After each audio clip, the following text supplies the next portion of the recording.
Hello everybody, welcome to part 2 of my series going over my favorite releases of 2025. No need for any long-winded intro or anything, let's just jump into it and get our first album up here. First up here we have Rancid Cadaver with Mortality Denied, which I have here on cassette tape, thanks to Iron Fortress Records, which I really like because I like collecting cassette tapes when I can. Mortality Denied is some really sick, kind of really grimy old school death metal. It's kind of more slow to mid-tempo. I really love the guitar sound on this album. It's really disgusting, really thick and heavy, and the drum sound really complements that by being like really crisp. The snare pops through very nicely on this mix. Great sounding album, awesome songs. Like I said, they're kind of more mid-tempo. There's some slower sections too, but there are flourishes of some pretty fast stuff. The title track in particular I think was my favorite song on the album, but the whole thing is great. Massive Gore and Zombified from this album were both released on an EP by themselves, but they've been updated for this release and they sound even better on the full length. But yeah, this came out in March and I've been listening to it consistently throughout the entire year. An early favorite for me.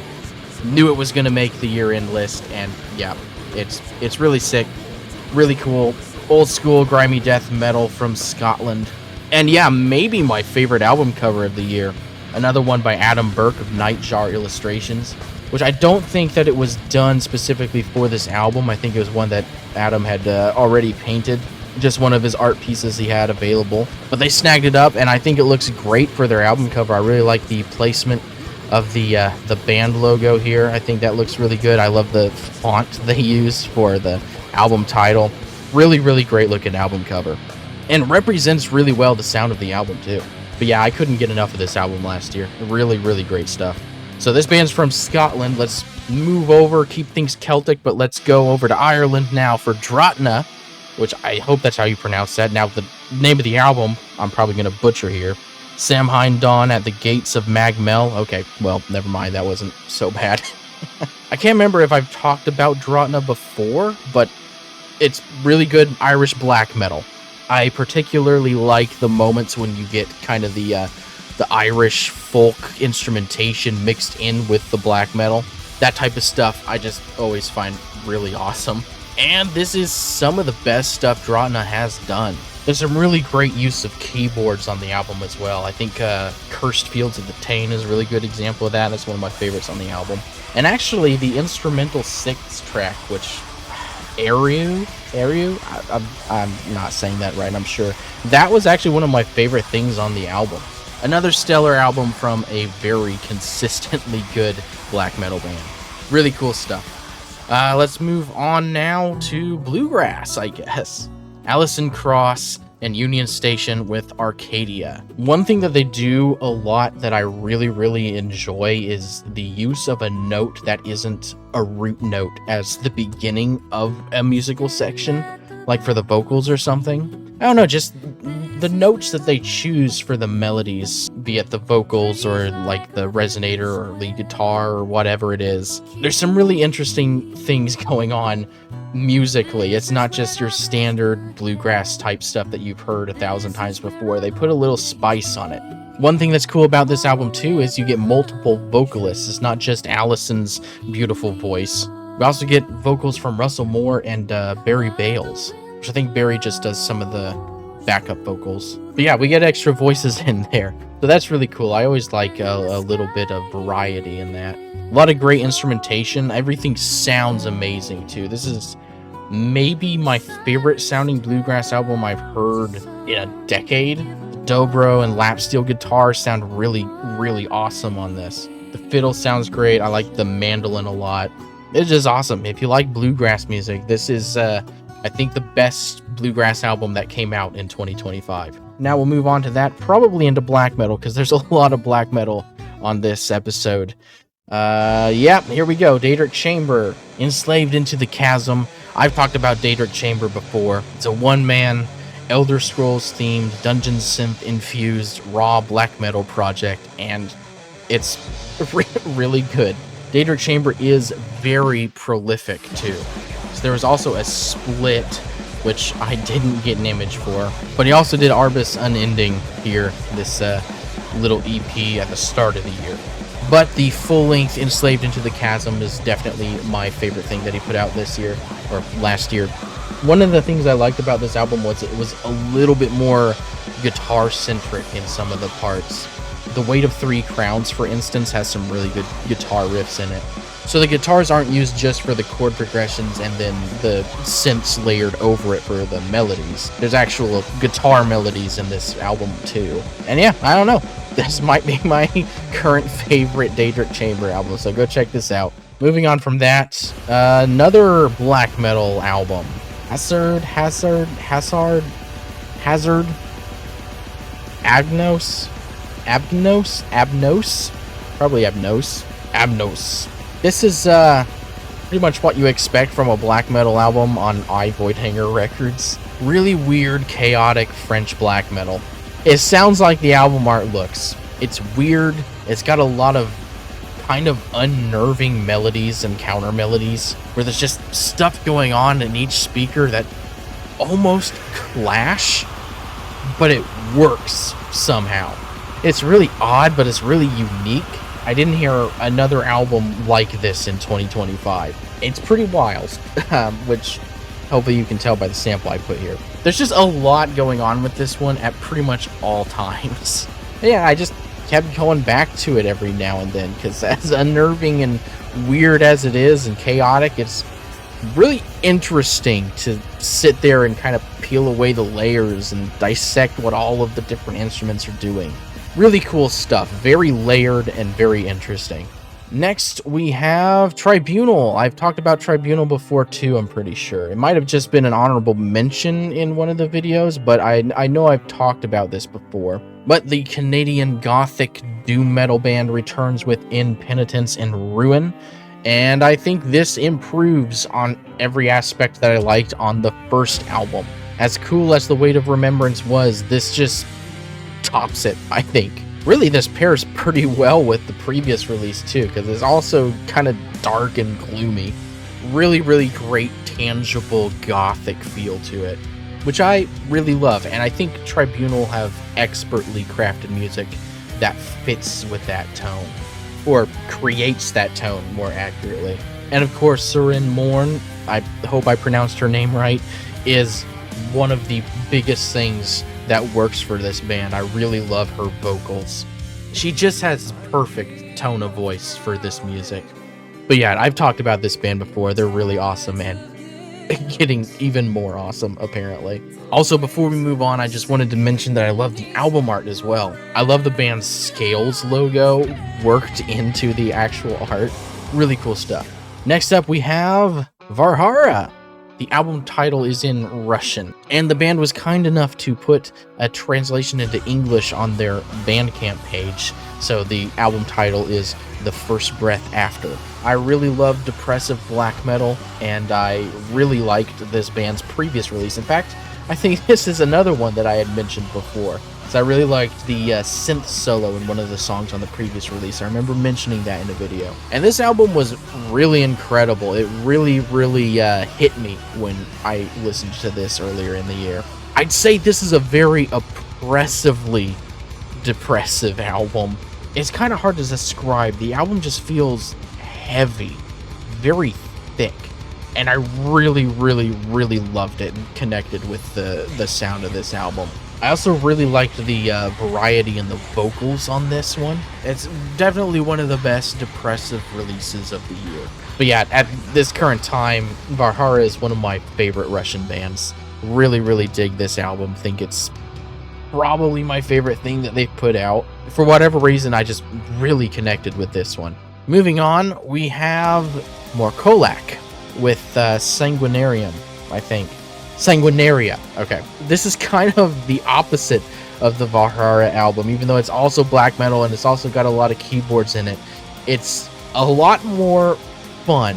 Yeah, this is a little bit closer to Daedric Chamber, but it's even more fun than Daedric Chamber, because Daedric Chamber is a little bit depressive in nature too, which this has its moments of that, but the variety of synth sounds keeps it feeling more fun. there's really not a whole lot else to say about it, really. I just had a really good time listening to it, and I kept going back to it. Which this band's previous release was really good too. Yeah, Drawbridge to Citadel of No More Dawn. That one was also really good. But I think Sanguinaria is the best thing that they've done. It was just a great time. And speaking of great times, next up we have Castle Rat with the Bestiary. I don't remember. Did I talk about Castle Rat in one of my previous videos too? Probably. They've made a pretty big splash, especially with their live shows being really killer. They put a lot of effort into their live performances. It's an actual show when you go to see Castle Rat. Hopefully one of these days I'll be lucky enough to go see them. And I think this is another one where the band has topped themselves. Everything I liked on the first album is even better on the Bestiary. I think they've somehow even better captured the feel of the cheesy old sword and sorcery movies, and the songs themselves are a little bit more interesting to me this time around. The vocals might be even better on this one too. Crystal Cave and Siren. I think Siren was my favorite song on the album, but those are two great examples of the vocals, the particular style that I like that this band does. Also, I think it's great that they have a member of the band who doesn't even play anything. He's just there to add to the live performances. If you liked Into the Realm and somehow haven't checked this out yet, go check it out. It's awesome. Hey everybody. Found another album to talk about in the beginning of February while editing these videos. Because I had ordered a pin from one of my favorite black metal bands, Vehemence, French medieval black metal band that I really, really love. I ordered that from Antique, and they sent me some extra stuff. They also sent me the other Vehemence pin that I was really considering getting, their logo there, their mascot, the knight with the flames coming out of his helmet. But yeah, then they also sent me this shirt here for the new Hyver album, which I had yet to listen to. I had forgotten. So that's what we're talking about right now, the new Hyver album, which I'm not going to pronounce that name, so I'm not even going to try. But the subtitle there, an album in which you are the hero. So it kind of sets you up as the hero in like a dungeon crawling situation. And I can tell you from personal experience now, it is very nice to listen to while you're playing Skyrim. Probably any other dungeon crawling type game. Dark Souls, I'm sure it'd be fun to listen to while playing Dark Souls. This is some very high quality medieval dungeon synth infused black metal. But anyway, I've been listening to this thing pretty much on repeat since getting home from work yesterday and finding this shirt in my package and deciding to check it out.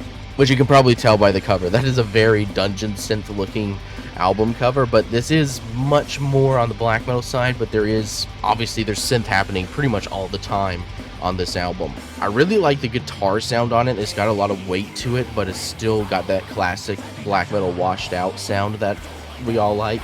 I like the particular style of dungeon synth that is put into this album. It's used a lot for melodic lead stuff, and it just comes in at certain parts and then it leaves and then it comes back later on. It's really satisfying the way that it is used in this album, just popping in to make the part more epic. I think the vocals sound really good in this mix, and the drums are nice and loud, which I thought was pretty cool. But the main reason you're listening to this is the guitar melodies and the synth melodies, and boy does it deliver on both of those aspects. The album is in French, but there is an English language version of it, so there's two versions of the album. They also both have a different person doing the narration over the intro track, which is kind of cool. And yeah, like I said, I've been listening to this on repeat since checking it out yesterday on, what is today? Today's the 7th of February, so the 6th of February. I finally checked this album out. This came out in November of 2025. But I definitely had to pop in here and talk about this one because it's incredible. I think it's one of my favorite black metal albums of 2025 for sure. Definitely towards the top for like the more medieval tinge stuff too, which is, that might be my favorite subgenre within black metal. So yeah, thanks to Antique for sending me this shirt so that I was reminded to check out this album. I don't know how it somehow wasn't even on my list of things to listen to, but I knew it was coming out and I was going to check it out. definitely had to talk about this. It's incredible. I can't recommend it enough if you're a black metal fan. And if you like a little bit of dungeon synth in your black metal, this is perfect for you. Okay, back to the main source video. See, what do we got next? Ah, Vandod might be how you pronounce this. Underfrosne Tindar, maybe? This is some melodic black metal from Norway, and yeah, it's absolutely killer. I think this is actually one of my favorite sounding black metal albums I've heard in a long time. I really liked the mix on it. I remember the drums were really cool in this album too. It's a very cold sounding album with its kind of washed out guitar tone, but it's not super washed out. Like, there's still a lot of definition in the guitars, which is awesome when the guitars are both doing different things. The added keys on the album are also really killer. Daedric, I'm sure I'm saying that wrong. The second track on the album. I really liked the keys at the end of that song. There are also clean vocals every now and then that are really cool. They kind of remind me of the clean vocals in Abduction and Varmia, which are two of my very favorite black metal bands that use clean vocals. These like kind of foreboding harmonies that are really, really sick for this sound. There's just a great feel to them that I think is really cool. I really like the bass sound on the album too. It's really low and very, very deep in tone, but it still manages to stand out while holding everything down really well. It's very satisfying. And yeah, the drumming is awesome. There's a lot of variety in the different beats that are used. And the band even does something that I usually don't like, which is a cover of another black metal band song. This cover being from the great Windir. But unlike a lot of bands, they didn't close the album with the cover. It's actually the middle song on the album. And unlike a lot of other black metal bands that cover black metal songs, it doesn't feel unnecessary because they actually kind of restructured and reworked it a little bit and made it their own. And it's really cool actually to go back and forth between the two different versions of the song and pick out the differences. So it's pretty faithful, but it's pretty updated too. And actually, as awesome as Windir is, I think I like the originals on this even more than the Windir song. And Windir is classic for a reason. I think that these guys are also going to be looked at as classics in the future. Also, really beautiful album art that, once again, fits the feeling of the album. Yeah, really stellar black metal album, one of the best black metal releases of the year. Moving on from that, we have some extreme death metal. This is Extinguish All Existence by Enragement. Some really, really great, brutal, technical, kind of aggressive, extreme death metal out of Finland.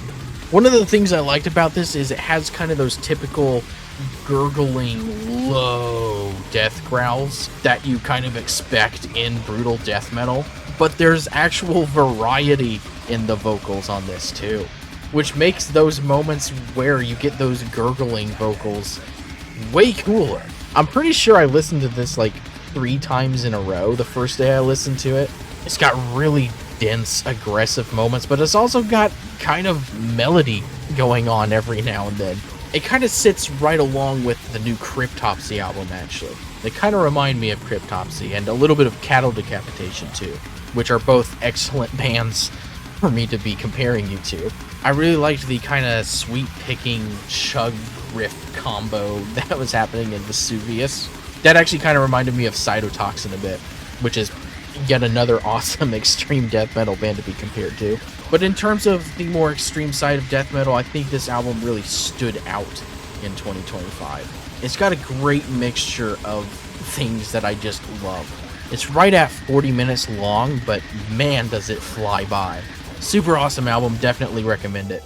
Next up, something completely not metal. We got another country album. I'm pretty sure I said in the previous installment of this series that there was a country album in each of the videos. This time we have Colter Wall with Memories and Empties. If you like good old classic country music, here you go. Colter Wall's really good. I just think it's a great sounding album. It does genuinely sound like classic old school country music.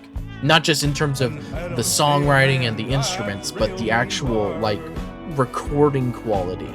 The mix, the master, everything about it. It just feels like classic country music. And it's got a cool old school album cover, too. I really like album covers like that. I've been seeing a lot of more modern country and folk artists have been using covers like this. But yeah, I thought this was great. The songwriting is really good. I like a lot of the lyrics, and his voice is really great.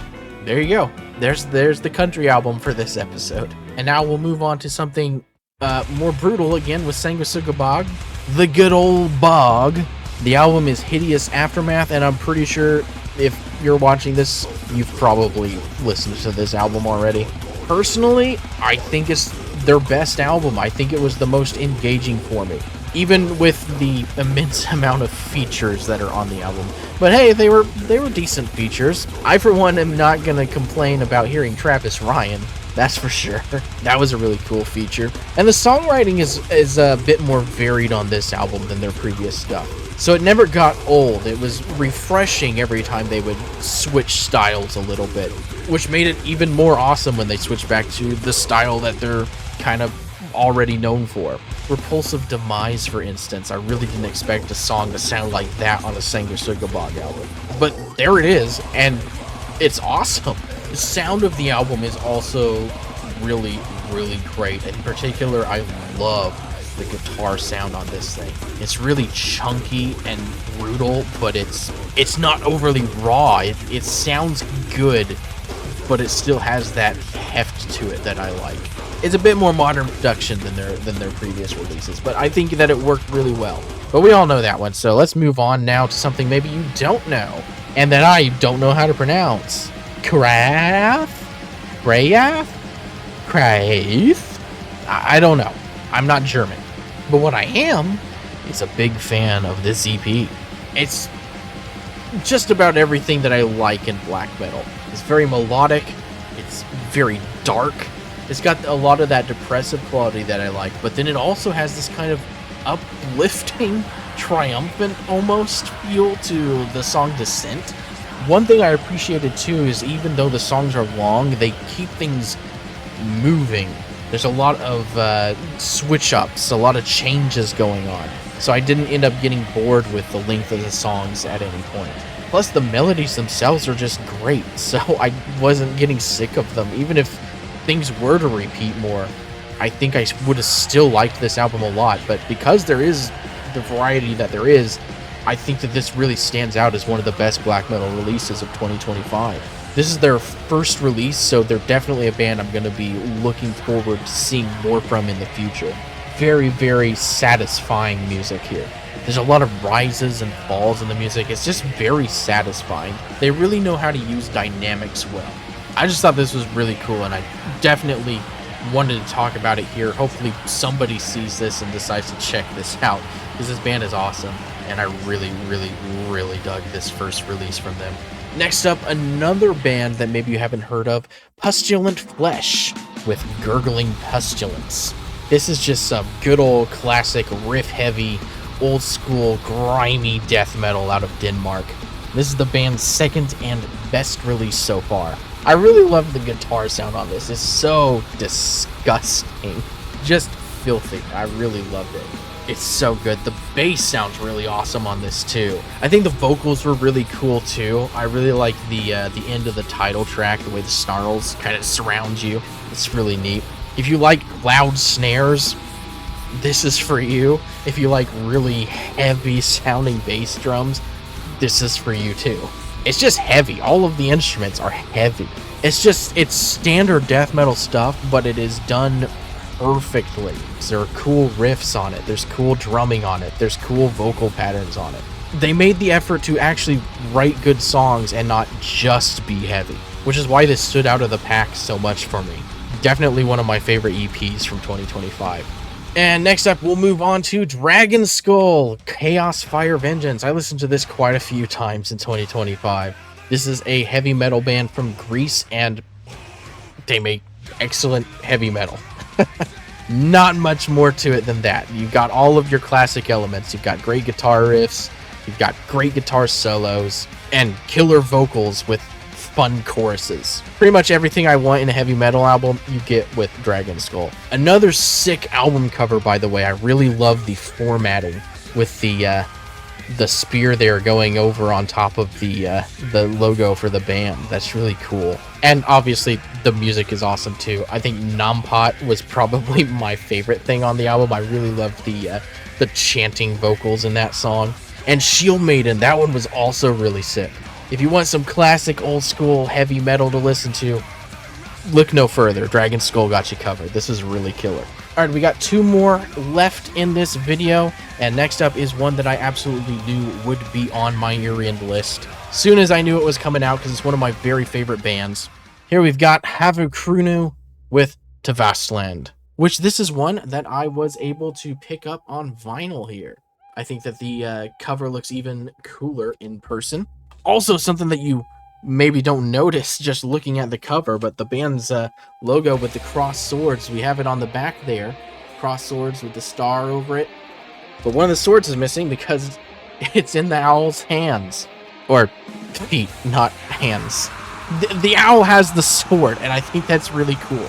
Also, I really love the satin finish on this. I wish more bands would do satin finishes. Anyway, Havukruunu, one of my favorite bands. They're kind of black metal. I guess they don't like to be called black metal, which was news to me when this came out. I think Sarah mentioned that in her review of this album on Banger TV.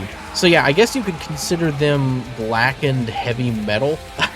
I guess they do inject a lot more of a heavy metal style into this album than in previous releases. But all of the elements that I love about them are still there, which actually the heavy elements are part of what I really liked about the band in the first place. But they've also got a lot of just straight up black metal sections in their music as well. A lot of really furious tremolo guitars and really fast blast beats, really fast double bass. They've got the acoustic guitars coming in again on this album. I really love the way they utilize the acoustic guitars in their music. The bass sounds amazing on this album. I think it's some of the best bass out of 2025. And this band is just melodically superior to just about any other black metal band in existence. I keep calling them black metal. It's hard not to call them black metal because the music just straight up is closer to black metal than it is heavy metal. I'm sorry, it just is. But yeah, again, they do inject a lot more of that classic heavy metal style into this album, which is one of the things that really elevates this band for me. And yeah, when I was talking about Vandod, I guess this is one of the bands I could have talked about too in terms of the addition of the clean vocals with the harmonies. Havukruunu does it really, really expertly. That was one of the things that really sold me on this band when I first got into them, and it just never gets old. In fact, a lot of my favorite clean vocal sections that they've done are on this new album. It just adds to the super epic sound the band has, which is also helped by their very mid-heavy guitar tone. In addition to just the actual songwriting, the actual guitar tone really, really helps the songs feel massive. I think they're one of the coolest sounding modern bands. They're very consistent with their sound too, but this is, I think, the best that they have sounded. A lot of people complain about a band going to a more modern sound, but again, this isn't like super modern sound. It's still very old school sounding. And yeah, I think it is the best sounding Havukruunu album. And speaking of the guitars, the guitar solos on this album are so much fun. I love the amount of guitar solos and how lengthy they are. There's a lot of classic rock and kind of bluesy scale stuff going on. A lot of shredding, a lot of finger tapping.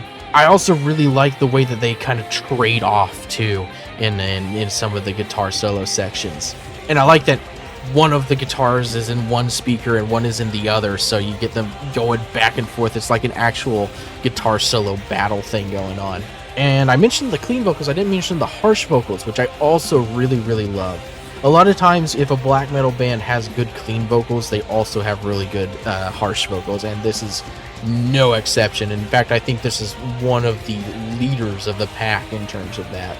But yeah, Tavastland by Havukruunu, I think it is probably my current favorite Havukruunu album. So, one of my favorite bands puts out a new favorite for me. That's awesome. Editing Brian here again. These videos are taking forever to edit. It is February 14th, 2026 now, and I'm only about halfway through the second video. But hey, I guess it's kind of a good thing because I have been listening to more music that I have found from 2025. Hence why I am here to talk about probably my favorite black metal album from 2025 that I just found not very long ago. But I have listened to it pretty much daily since I found it, and that is the self-titled album here by Ra, something like that. I'm not very good at rolling my R's, especially in the morning, so I'm trying my best here. But yes, this is probably my favorite black metal album of 2025. It's very melodic while also being very depressive, and that fantastic songwriting is helped out even more by the raw production. It's pretty washed out, but it's not overly so. There's still just enough definition with just enough washing out of the guitar tone. I think it strikes the balance perfectly. I genuinely think the last two songs on this might be two of the very best black metal songs I've ever listened to. So this is an international project from Belgium and Sweden. And I'm just going to show the names of the two people here so I don't mess them up. As you can see, the one who does all the instruments is quite prolific. Has a lot of projects there. I'm probably going to have to check those out because this one is just incredible. And it is elevated even more thanks to the incredible vocal performance on this album. Her screams are full of such hurt and desperation, and her cleans are full of so much beauty, which all makes sense when you learn the subject matter of this album. This is an album about dealing with deep personal loss and grief and trauma. And I almost feel bad saying this is my favorite thing from black metal in 2025 because it really is just heartbreaking. So be prepared for that if you do any research into this album. I only just discovered this, so I don't have my CD copy yet, which will have English language lyrics for me to look at. But that is a thing. If you are an English speaker, you can get the CD and it will have the English language lyrics. It's a very harrowing album, but it's also somehow full of so much beauty. I'm always amazed when people can take the most negative aspects of life and turn them into such beautiful art, which is one of the biggest reasons why black metal speaks so much to me, especially the depressive side. So yeah, I discovered this album this week, and I was super bummed that I hadn't been listening to it since it came out, but also super happy that I haven't finished editing these videos yet. I guess that is the silver lining here. I get to showcase this because I think it is something that is just incredible. So there you go, my favorite black metal album of 2025, Raw's self-titled album. And now we'll move on to, I guess, my favorite EP of the year. I know I said I wasn't going to rank things, but I guess if I'm saying which one was actually my favorite album, which will be the last one on the next video, I'll put my favorite EP in this one, which is Parasitic Holy Place by Warmbody, which I have here on CD, which this was really cool. It came with quite a few extra stuff. You got stickers, which I already put one on my record player. Came with a couple wristbands, which I was going to wear one for this video, but I can't find it. And the other one, my wife's dogs got a hold of, so it is no longer bandable around the wrist. But yeah, there you go, Warmbody, and it said Parasite before it got disassociated from itself. And this cool Magic the Gathering card of the band, which is pretty neat. But yeah, this is some more pretty extreme death metal. And the CD also has 2 bonus tracks that are not on the digital forms of the album. One of which, Jewel Leader, was actually the first single they released, which is kind of a weird thing to do. Release one of the bonus tracks as your first single, and it has a really awesome music video, by the way. Definitely go check that out. But yeah, that's kind of a weird thing to do. I guess it's par for the course for this band. They have a really, really great sense of humor, and I think this is probably, yeah, this might be like the most like pure fun release that I listened to in 2025. I had this thing on repeat for hours some days. The vocals are incredible. I really, really dig the high screams on this. and the lows are really good too. Lots of great guitar riffs. The album opens with some sick bass work. The drums are blistering. Yeah, there's a lot of great death metal bands coming out of Ohio right now, and Warm Body are definitely towards the top of the list for me. And actually, the drummer, Charlie Winters, is also the drummer in another Ohio death metal band that we'll be talking about in the next video. Yeah, these guys are just really sick. I can't get enough of this thing. Just talking about it, I want to listen to it again. Very brutal, but it's got kind of an old school feel to it too. I think thanks to the kind of amateurish sounding production, which works super well for these songs. I think it just feels like some friends getting together and making a death metal album just for the fun of it, which really translates into the listening experience because it is just a joy to listen to.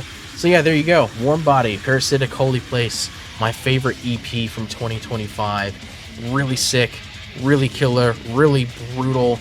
Dare I say, riffs with heart strength. Oh boy. Whatever. Anyway, there you go. That's it for this episode. Next one, we'll have my favorite album of the year and a whole bunch of other stuff that was also really, really sick. So yeah, that's it. Thanks for watching. Goodbye.